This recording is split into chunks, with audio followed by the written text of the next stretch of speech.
a sua Bíblia, por favor, no Evangelho segundo Lucas, capítulo de número 13.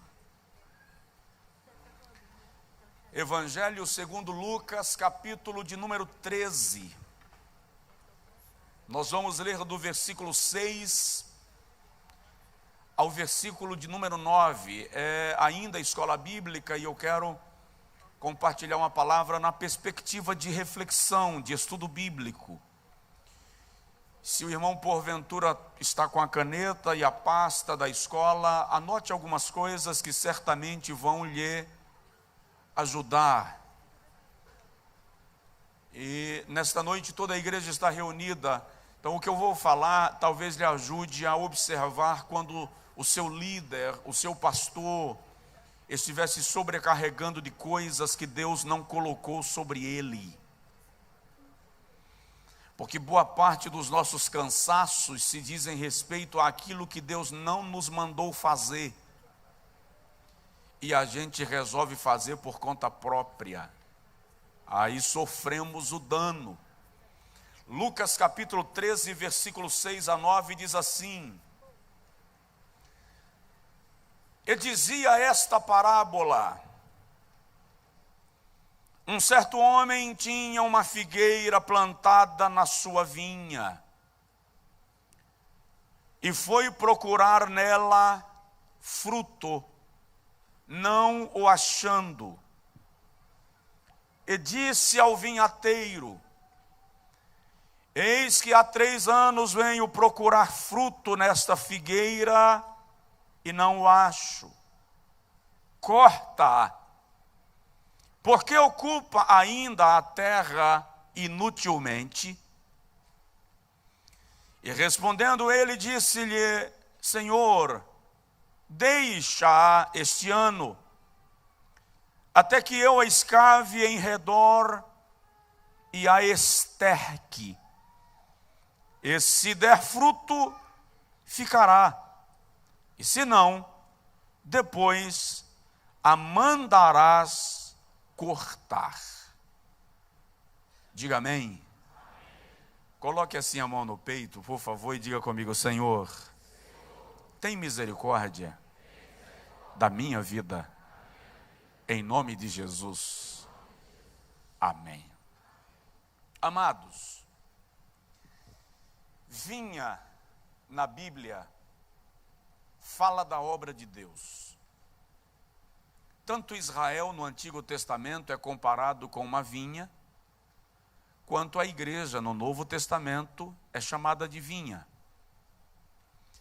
Em Mateus capítulo 20, na parábola da vinha, Jesus chama toda a sua obra, em todo o tempo em que ela é desenvolvida ao longo da história, de vinha. Quando ele fala dos trabalhadores da madrugada, obrigado, amado, dos trabalhadores da hora terceira, dos trabalhadores da hora sexta, dos trabalhadores da hora nona, dos trabalhadores da hora undécima, ele está falando de toda a história da obra de Deus e dos trabalhadores que a serviram como uma vinha. Esta parábola, de modo especial, Jesus narra num cenário muito diferente. Porque aqui Jesus já está subindo da Galileia para a Judeia, para a sua última vinda a Jerusalém, quando então seria crucificado. O percurso que Jesus fazia da Galileia, de Cafarnaum, onde morava, até chegar em Jerusalém, durava aproximadamente 7 a 10 dias, devido à limitação de distância que poderia ser percorrida por dia, segundo a lei. E nessa viagem, Jesus nos apresenta alguns episódios muito interessantes do reino de Deus e algumas lições muito poderosas desse reino. É nessa viagem, por exemplo, que Jesus entra em Jericó e cura o cego Bartimeu. É nessa mesma viagem que Jesus dorme na casa de Zaqueu. É nessa mesma viagem que os discípulos vêm discutindo atrás de Jesus: quem de nós será o maior no reino? E Jesus parece não estar ouvindo a conversa, mas quando ele para, Ele pergunta: o que vocês estavam discutindo no caminho? E eles ficam sem graça. E Jesus toma uma criança e diz: em verdade vos digo que quem não se fizer como um menino, nem verá o reino de Deus. Agora, Jesus está chegando em Jerusalém. E se os irmãos lerem do versículo 1 ao versículo 5, vão perceber que ocorreu uma tragédia em Jerusalém naqueles dias. Pilatos mandou matar alguns galileus na área do templo. Os historiadores não conciliam qual a razão pela qual Pilatos manda matar aqueles galileus. Acredita-se que eram galileus revoltosos que se movimentavam contra Pilatos, faziam protestos contra Pilatos, é uma suposição. Fato é que os galileus não eram bem vistos pelo povo da Judéia. E alguém chega para Jesus na entrada de Jerusalém e diz assim: você soube dos galileus que Pilatos mandou derramar o sangue no altar, na região do templo? A ideia ali era provocar Jesus, porque Jesus era galileu. Então era mexer com o seu estado emocional e psicológico. Mas, ao que tudo indica, eles também contam para Jesus esse episódio com uma certa jactância, meio que alegres porque galileus foram mortos. Galileus, afinal de contas, eram pecadores, eram marginalizados, e aí a mão pesou, Deus pesou sobre eles. Aí Jesus diz assim: vocês falam assim dos galileus, e o que dizer daqueles judeus que foram mortos quando caiu a torre de Siloé?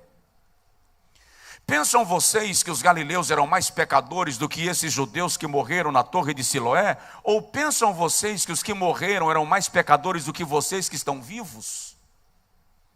Aí Jesus começa a dar para eles uma lição e dizer mais ou menos o seguinte: antes de celebrar pela tragédia do outro, fica atento às tuas.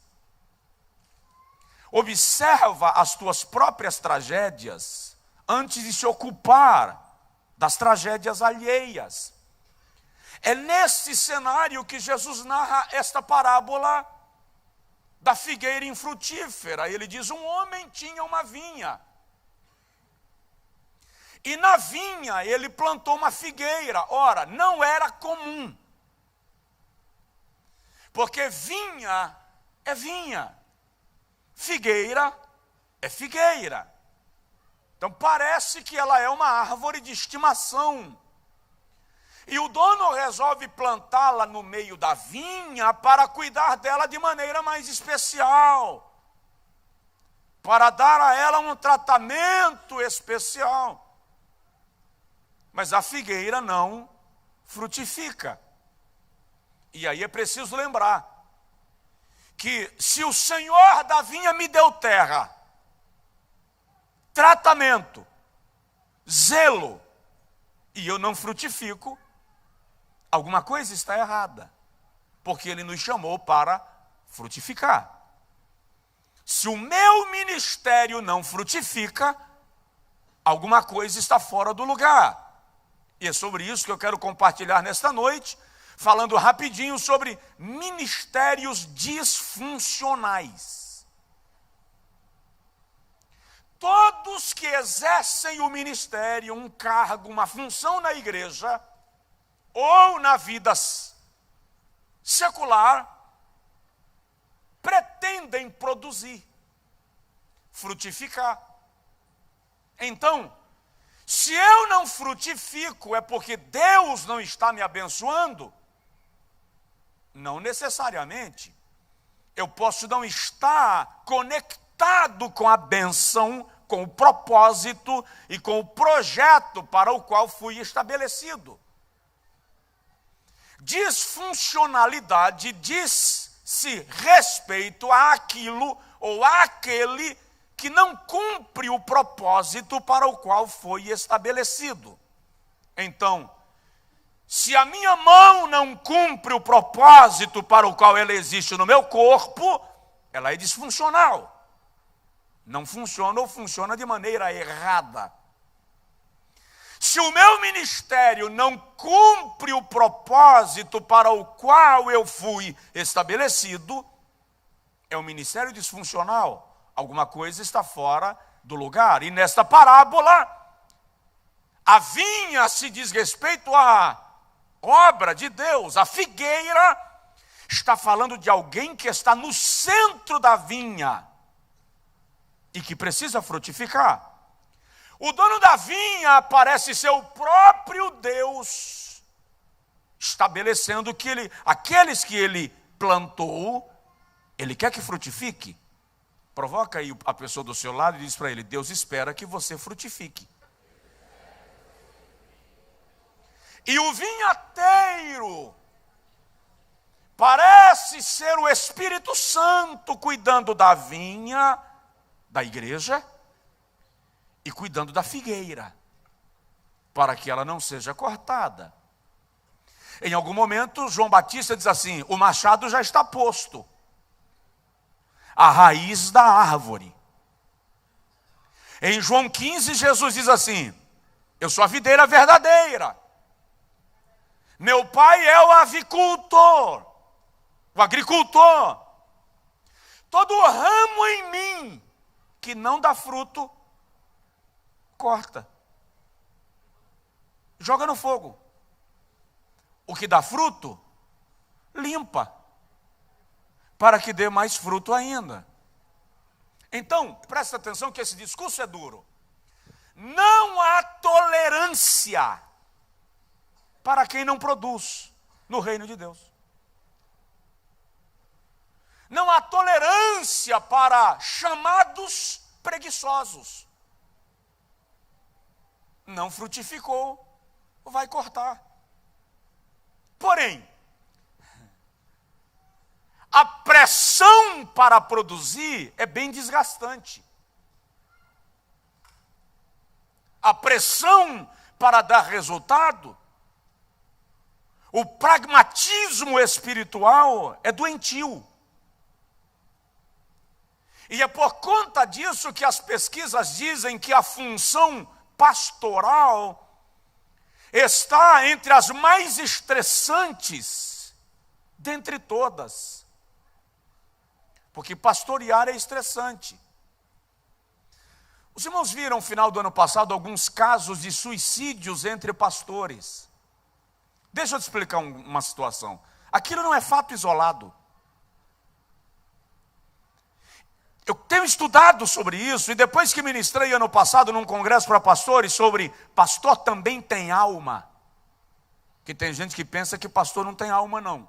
Pastor não sofre, não chora, não tem insônia, não tem depressão.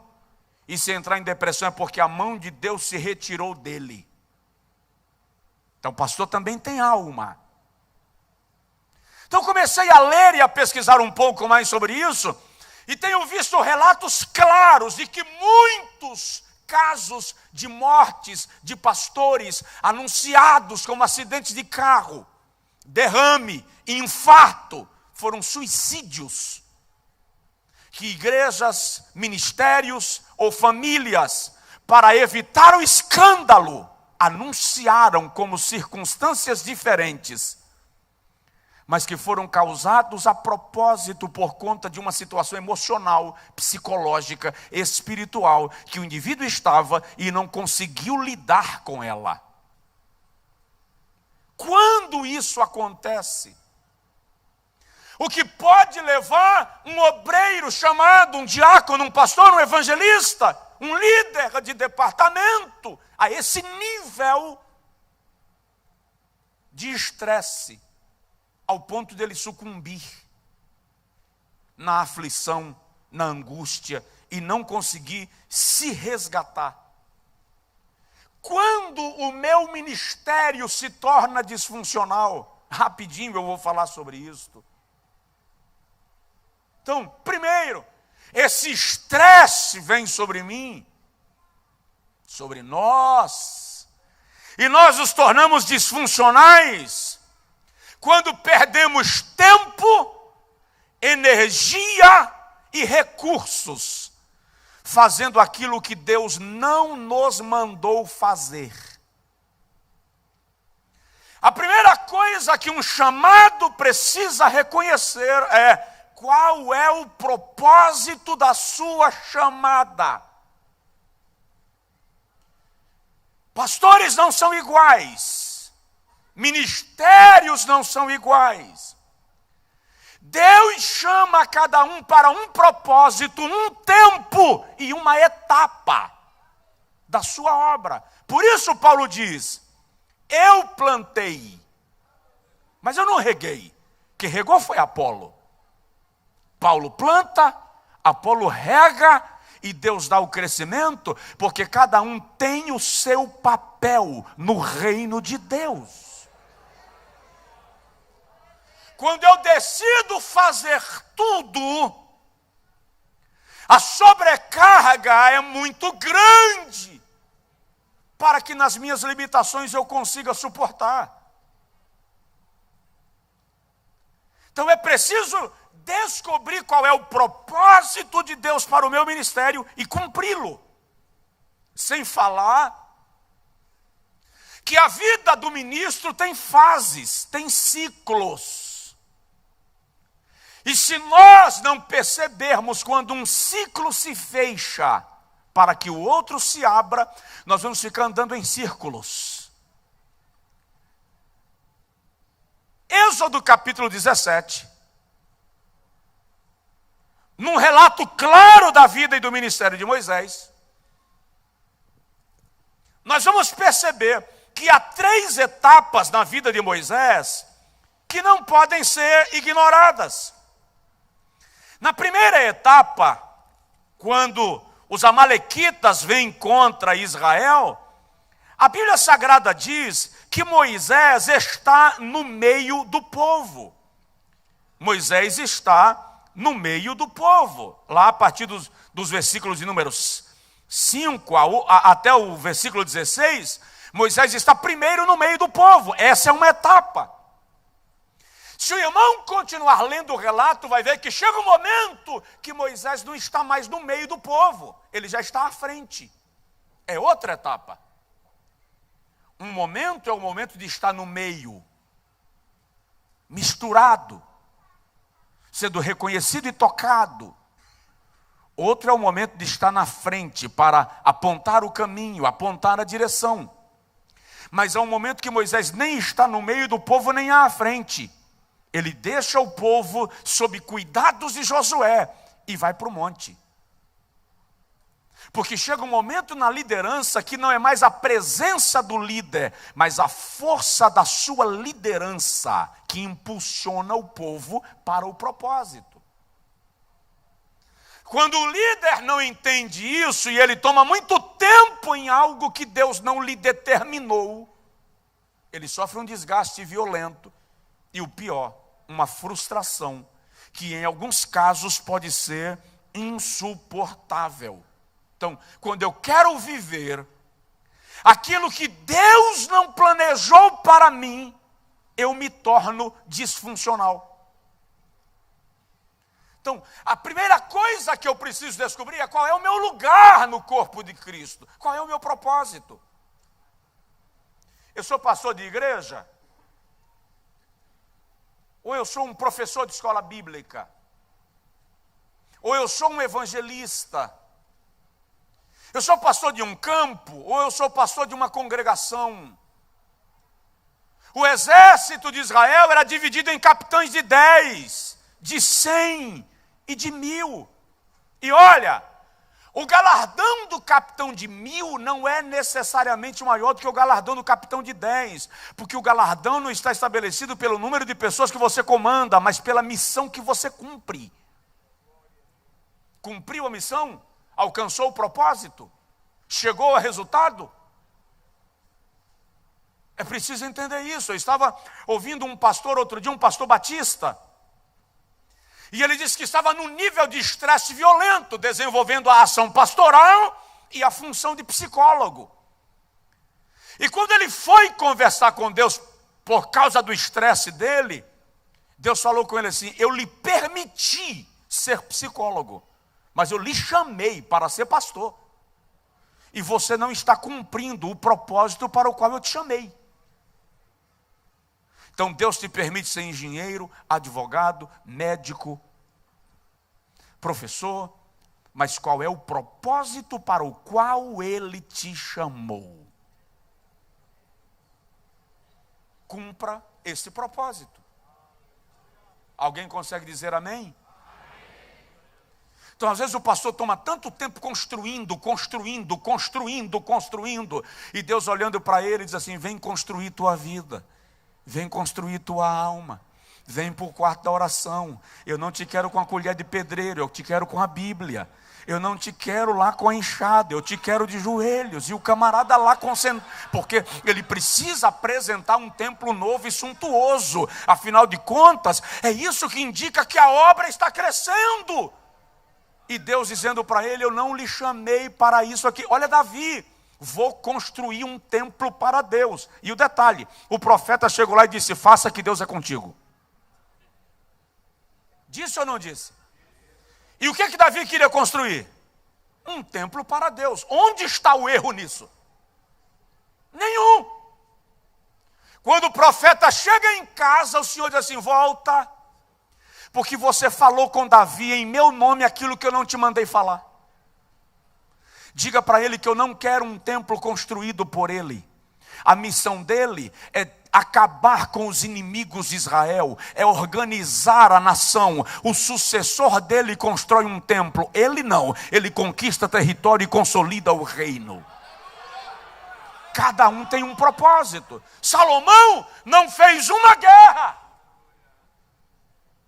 E eu já vi pregador dizendo que Salomão não fez guerra porque Davi era estressado e Salomão era um homem calmo. Me poupa. Salomão não fez guerra porque Davi não deixou um inimigo para Salomão ter problema. Davi deixou a nação pronta para Salomão chegar e organizar, estruturar, crescer, prosperar. Então, qual é o seu propósito? Sair do propósito é estressante. Alguém está me entendendo? Diga amém.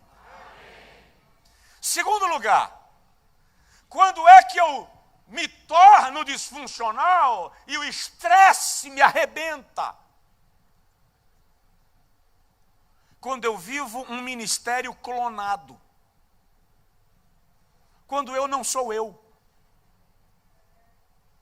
Quando eu me forço a ser quem não sou. Quando eu me obrigo a representar o que eu não represento. É preciso entender que a cada um, Deus deu sementes específicas. Semeia o que Deus te deu. Quando eu copio ipsis literis o ministério de alguém, eu perco a minha identidade. Quando em vez de lançar a semente que Deus me deu, eu lanço a semente do outro, eu estou roubando o celeiro de alguém. Eu posso aprender com alguém, mas não preciso imitar esse alguém. Porque no reino de Deus não funciona. Davi não venceu a guerra com a roupa de Saul. Venceu com a dele.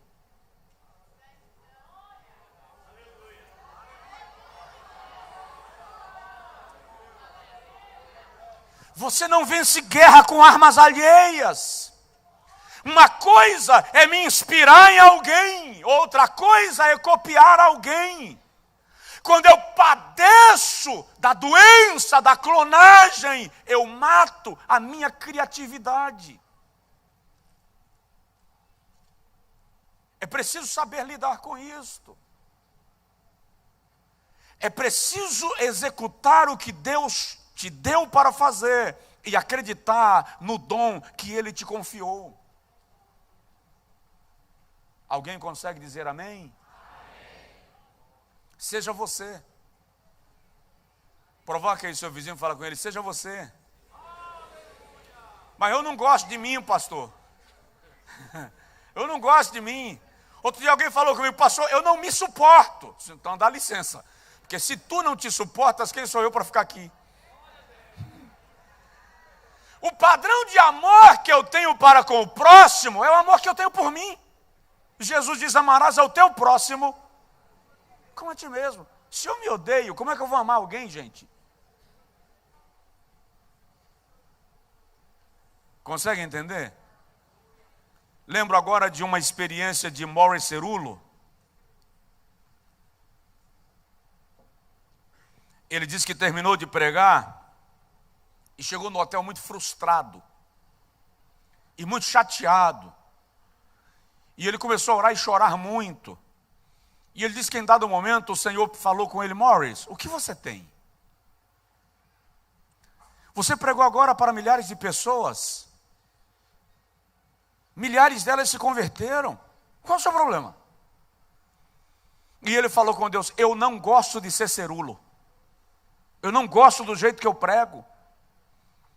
E ele disse que Deus falou com ele: e quem você gostaria de ser? Ele disse: eu gostaria de ser Abraão, o pai da fé, o teu amigo. E ele disse que Deus perguntou para ele assim: se 4 homens chegarem na tua porta agora e te disserem assim: Morris, nós viemos buscar a tua mulher porque nós queremos que ela seja nossa, você deixa ela ir? Ele disse que falou com Deus: só se me matarem primeiro. Deus falou com ele: então você não presta para ser Abraão. Ele entregou Sara para poupar a sua própria vida. Ele disse que ficou parado, sem graça, sem entender que a gente lê isso todo dia, mas não pesa o quanto isso é sério. Revela a fragilidade humana. Aí Deus falou com ele: tem mais alguém que você queria ser? Ele disse: eu queria ser Davi. O homem que quando tocava até demônio ia embora. Aí Deus perguntou para ele: você tem coragem de matar um homem para ficar com a mulher dele? Ele disse: Senhor, o Senhor sabe que eu não mato nem mosca. O Senhor falou com ele: você não está à altura de Davi.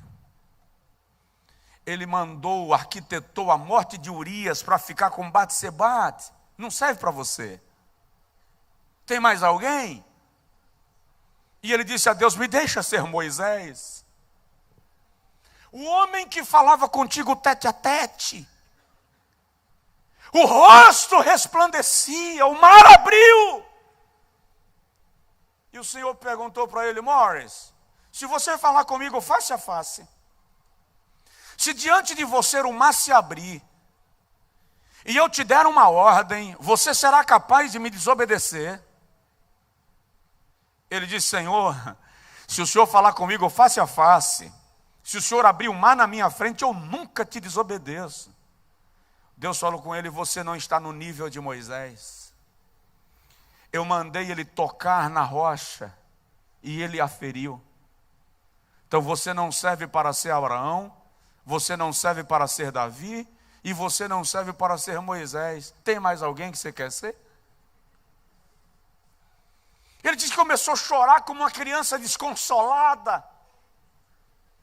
Enquanto ele chorava, o Senhor disse para ele assim: Morris, entende uma coisa, não era Abraão, não era Davi, nem era Moisés, era a minha presença com eles que fazia aquelas proezas e milagres.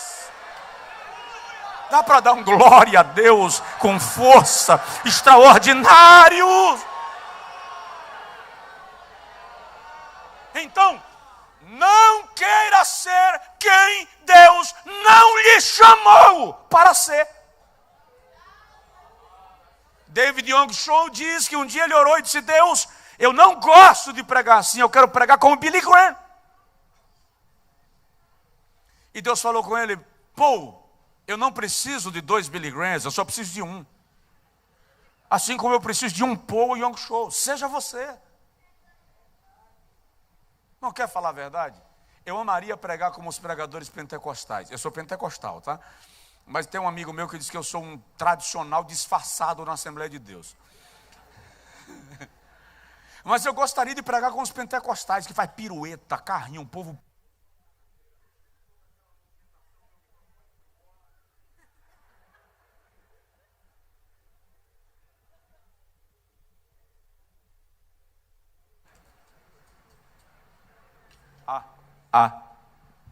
Eu gostaria de ser como os pregadores pentecostais, que começa como uma metralhadora e termina como um canhão. E quando eu comecei a pregar, eu era assim, irmão. Minha primeira mensagem, meu pai tem gravada. Eu falei com ele, se o senhor deixar essa mensagem vazar, o senhor vai ter problema. Não dá para entender quase nada da velocidade que eu falo. Eu queria pregar desse jeito ainda. E não é que não aguenta não, que se organizar, aguenta. Mas um dia eu falei com Deus, Senhor, eu queria pregar e ver o povo pular, jogar o banco para cima. Falei mesmo. Partir no meio da rua, abrir as portas e sair feito um bando de desvairado no espírito. Eu falei com Jesus, eu fui honesto. E ele disse assim, eu não lhe chamei para fazer meu povo pular. Eu lhe chamei para levar meu povo a chorar. Eu entendi o que ele estava me dizendo. Não é isso aí que você quer fazer, que eu estou querendo que você faça. Meu propósito com você é esse aqui. Seja o que Deus lhe chamou para ser. Você vai produzir naquilo que Deus lhe estabeleceu para produzir. Deixa eu agilizar para terminar, que eu vou me esforçar para cumprir a meta. Terceiro lugar, o que me torna disfuncional, o que arrebenta comigo, o que me estressa no ministério.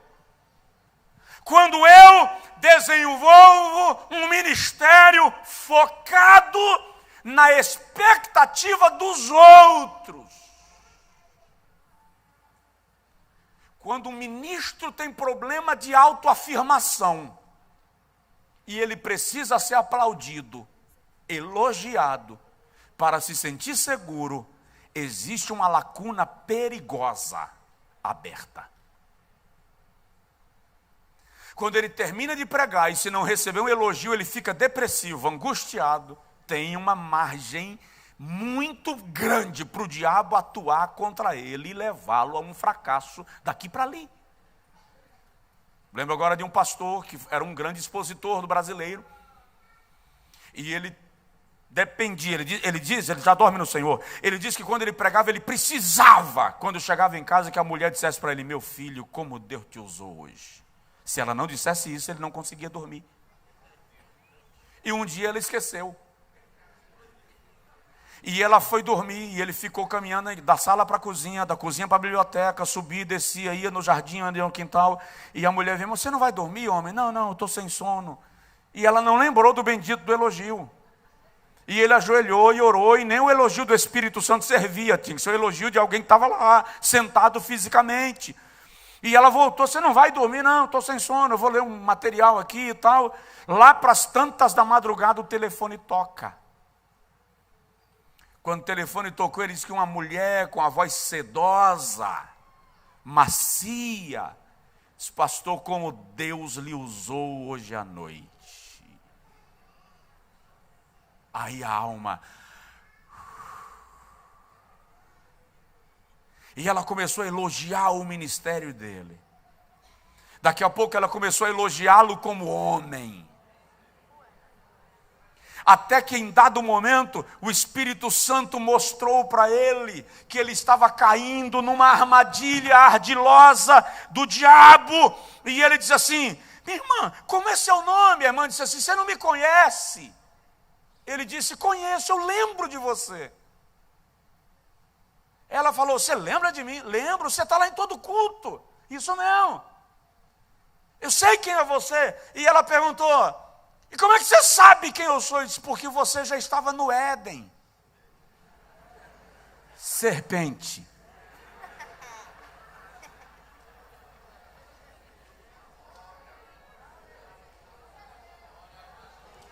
Cuidado com a necessidade de atender a expectativa dos outros, porque presta atenção, Paulo diz assim, procura apresentar-te a quem? A quem? Quem lhe reconhece é Deus. Qualquer voz que seja distonante da voz de Deus não lhe serve como bússola para a sua trajetória ministerial. É GPS com vírus. Então, quando eu sinto obrigação de atender a expectativa do outro, quando eu subo no púlpito tendo que dar resultados porque me deram uma tabela, eu me torno disfuncional. Alguém me perguntou um dia, como é que você mora em Feira de Santana? Primeiro, é Brasil. Falou bem assim? É Brasil. Segundo, é Nordeste. Terceiro, é interior da Bahia. Você tem que vir embora para São Paulo, para o Rio. São Paulo é vitrine. Rio é vitrine. Bahia, no interior. Isso é verdade. Concordo com você plenamente. Só não concordo com a ideia da vitrine, porque eu não sou mercadoria. E preciso entender que enquanto Deus me quiser estabelecido aqui, é aqui que eu tenho que atar meu facho e armar minha barraca. Então você precisa entender isso de Deus para a sua vida. Para de viver para atender a expectativa dos outros. Vamos terminar? Vocês fizeram um acordo com o pastor. Diz que manda quem pode e obedece quem tem juízo. Só mais duas coisinhas a gente encerra. Quando o ministério se torna infrutífero, um ministério se torna infrutífero quando eu cuido só da copa da árvore e não cuido da raiz. Estamos vivendo a era das redes sociais. E é incrível a preocupação que pastores e pregadores e cantores têm de vender fachada, de vender imagem. Porque o que garante a minha agenda é a foto. Então eu preciso pousar mostrando a marca do meu tênis, a marca do meu relógio. Eu preciso vender a imagem da pungência. Não há discrição mais. Não há reserva. As pessoas não se reservam. É incrível. O camarada vai viajar e posta a foto do cartão de embarque. Vai para o restaurante com a família e tira a foto do prato na mesa, porque ele tem que vender a imagem de tudo bem.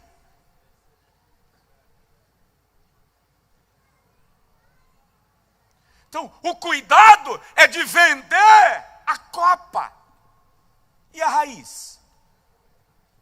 A Receita Federal, este ano, treinou algumas centenas de auditores para conferir as declarações de imposto de renda de alguns brasileiros em comparação com as suas postagens nas redes sociais. Que o cara declara 10, mas compra carro de $500 mil. Declara 5 e faz 2 cruzeiros por ano. Então eles estão confrontando essas informações. Porque as pessoas hoje não conseguem ser sem vender. Elas têm que chegar se apresentando com... Lamentavelmente, isso me leva a cuidar da folha e não cuidar da raiz, me esquecendo que a folha só é saudável, que o fruto só é saudável se a raiz estiver saudável. Então a pergunta é: como está o seu subsolo?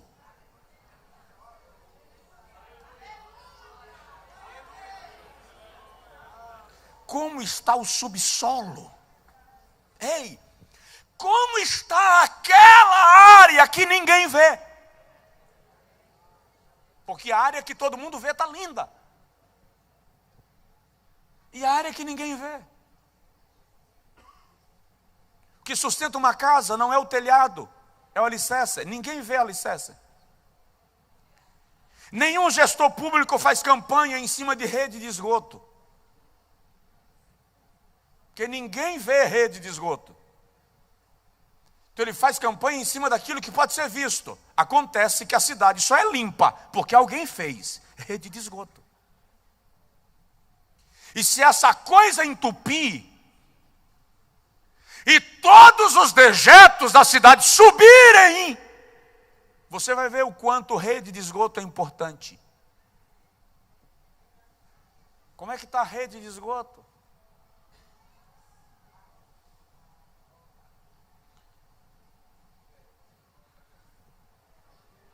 Como está o subsolo? Pergunta aí para o vizinho, como está o subsolo? Deixa eu terminar dizendo uma coisa e romper 3 minutos só. Quando o dono da vinha chega e diz assim, por que essa vinha, essa figueira ainda ocupa terra na minha vinha? Porque ela ocupa espaço inutilmente. Ela suga nutrientes do solo que poderiam alimentar a vinha. Corta. O vinhateiro diz assim, Senhor, deixa eu colocar esterco. Eu vou cavar em redor. E vou colocar esterco. Dá mais um ano. O que é cavar em redor? Ei, muitas vezes você não entende quando Deus começa a mexer com a tua estrutura, cavando em torno de você, mexendo com a tua base, descobrindo tua raiz. E nós pentecostais então, somos peritos em atribuir ao diabo tudo que foge daquilo que a gente queria. E às vezes não é o diabo que está lhe causando essa movimentação. Às vezes é o vinhateiro descobrindo tua raiz para te tratar.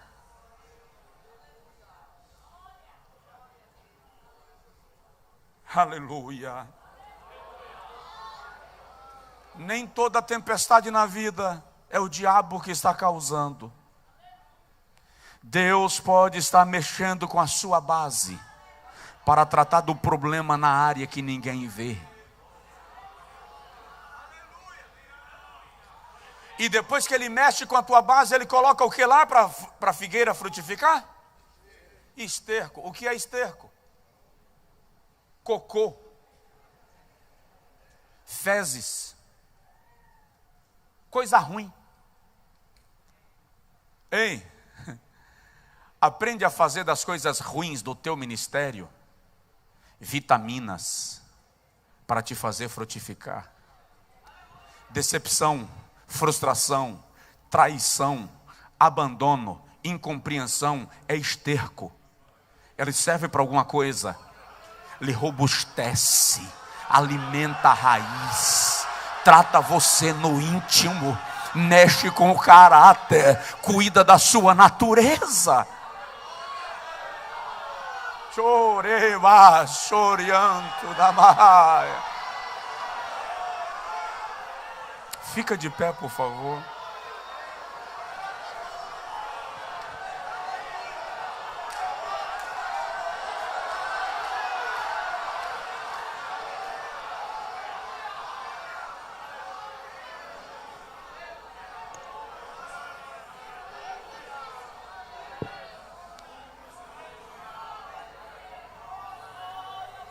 Eu estava à beira de um pânico. Sintomas claros de depressão. É terrível quando simplesmente um grupo diz assim: sentimos de Deus que nosso tempo terminou. E vão embora. E você vê a igreja cheia esvaziar. E o detalhe, todo mundo sentiu de Deus. Ninguém consegue ser coerente e não atribuir a Deus uma decisão pessoal. Eu estava ficando doido. E me recolhi e fui orar, desesperado. Chorar muito. E um dia caminhando na beira do lago, chorando, reclamando com Deus das minhas mazelas e dos estercos. O Senhor falou comigo assim: Josué, Sabe quem você é? Você não é um pastor. Você é um motorista de ônibus urbano. Mas como assim, senhor? Você chega no ponto de partida, entra no ônibus, abre a porta e espera os passageiros chegarem. Você não pergunta para onde eles vão. Quando dá a sua hora, você funciona o ônibus e sai do lugar. E no meio do caminho, de vez em quando alguém vai apertar o botão, você vai parar e ele vai descer. E não é da sua conta porque ele vai descer. Apenas preste atenção que quando um desce, outro sobe. E você continua a viagem. Sua obrigação não é manter os passageiros no ônibus. Sua obrigação é chegar ao final de linha sem acidente.